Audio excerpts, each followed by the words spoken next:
Ini lagi rame di Australia, disediain masjid, malah sholat di jalan gangguin orang lewat.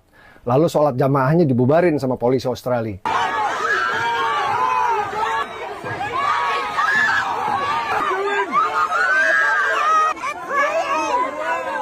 Salah siapa coba? Masjid ada, malah sholat di jalan.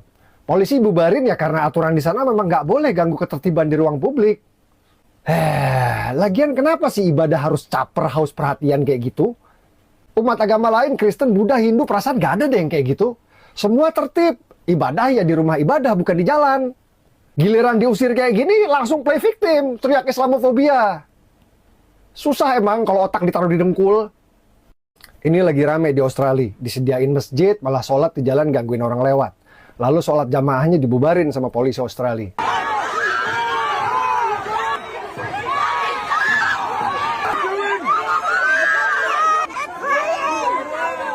Salah siapa coba? Masjid ada, malah sholat di jalan. Polisi bubarin ya karena aturan di sana memang nggak boleh ganggu ketertiban di ruang publik.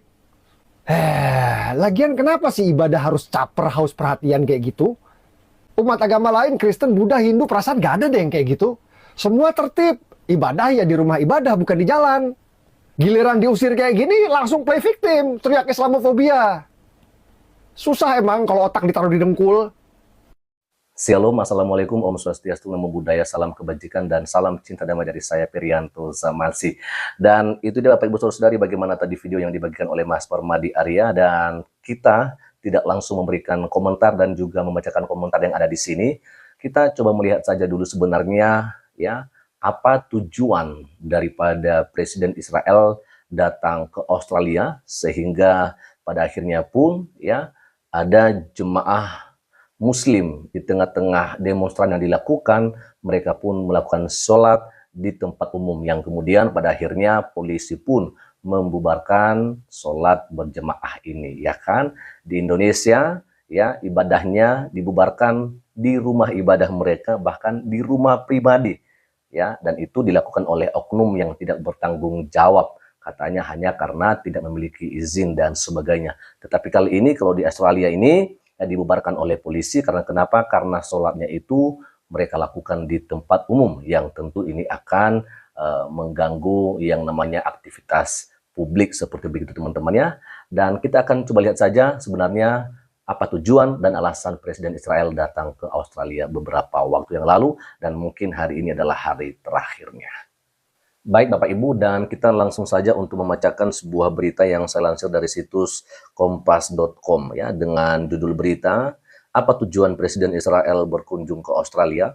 Nah, ini beritanya diterbitkan pada hari Selasa 10 Februari 2026 di pukul 8:45 waktu Indonesia Barat ya. Kita lanjut saja ya. Dikatakan bahwa Presiden Israel Isaac Herzog melakukan kunjungan resmi ke Australia selama 4 hari dengan pengamanan ketat di tengah meningkatnya ketegangan politik dan sosial terkait konflik Israel-Palestina.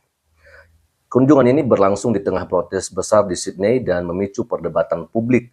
Namun pemerintah Australia menegaskan bahwa agenda utama Herzog bersifat simbolik dan kemanusiaan. Jelas ya. Lantas, apa tujuan Presiden Israel ke Australia? Ini yang akan kita lihat bersama pada kesempatan ini.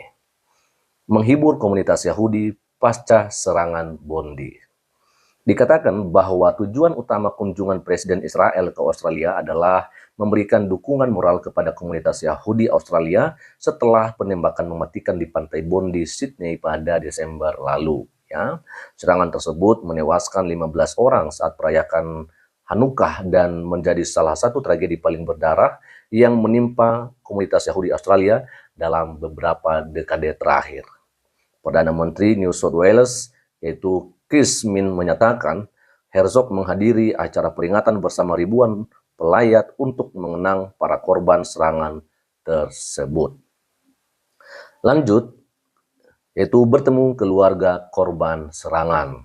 Dalam rangkaian kunjungannya, Herzog juga dijadwalkan bertemu dengan keluarga para korban penembakan Bondi pada hari Selasa 10 Februari 2026 waktu setempat.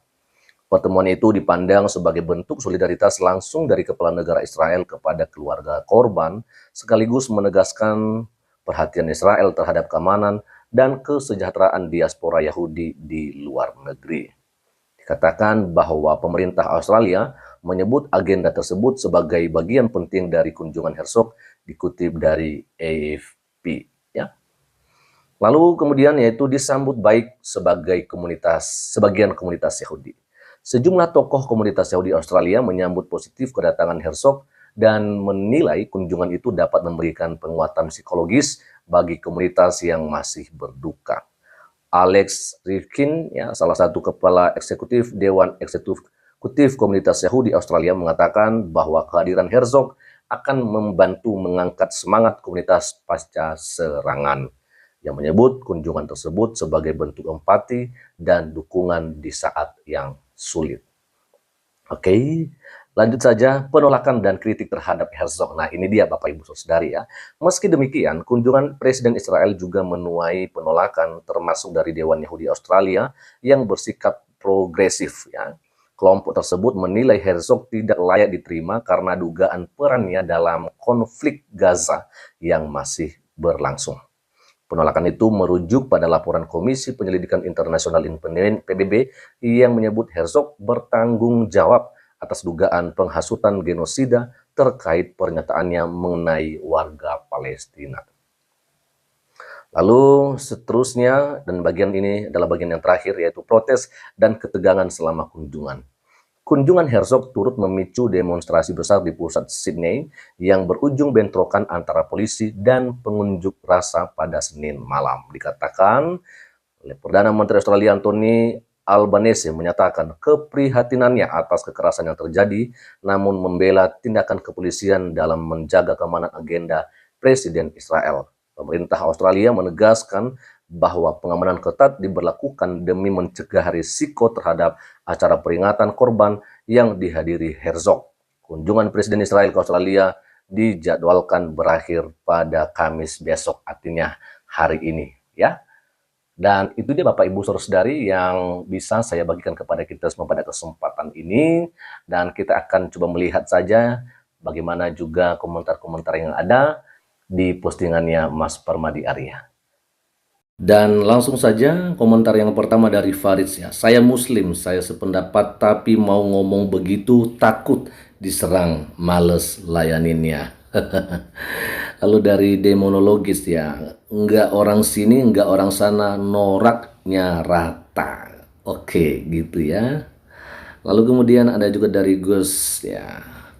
Kan mau menunjukkan kalau agamis, ya itu dia teman-teman ya, ketika ada yang sholat di tempat publik atau di tempat umum, ya ini katanya untuk menunjukin kalau mereka ini adalah agamis. Kalau misalnya di ajaran kita, orang Kristen ada istilahnya yaitu mereka orang-orang munafik ya, mereka berdoa di tengah-tengah jalan. Nah ini untuk menunjukkan bagaimana mereka itu adalah seorang yang beragama, padahal sebenarnya isinya kosong ya. Ada kemudian komentar dari Evi Ayu, negara-negara siapa? Kok ya ndak boleh banget mau bikin suka-suka, ngaco banget. Betul sekali ya. Lalu kemudian Bapak Ibu ada juga komentar dari Angeli Cadayak. Entah apa yang mereka pikirkan merasa paling suci. Itulah ya. Dan dari Henry, wah. Kalau polisi di Indonesia kayak gitu bakal didemo 10 juta umat. Betul sekali ya. Dan kita akan coba melihat ini juga dari Dandi, katanya saya Muslim setuju tindakan polisi. Dan paling terakhir dari Sarkawin, sudah DNA ternyata ya. Sudah mendarah daging, dan artinya ya itu memang sudah tabiat mereka ya. Jadi Bapak Ibu Saudara-saudari, kita tidak lagi memberikan banyak komentar akan hal ini karena semuanya kita dapat mengerti tentunya bahwa apa yang mereka lakukan hanya menunjukkan bahwa mereka ini adalah orang-orang yang ingin berkuasa dan merasa harus dihargai oleh orang lain. Itu aja dulu, dan kiranya Tuhan Yesus Kristus memberkati kita semua. Shalom, Assalamualaikum, Om Swastiastu, Namo Buddhaya, salam kebajikan, dan salam cinta damai dari saya Perianto Zamasi.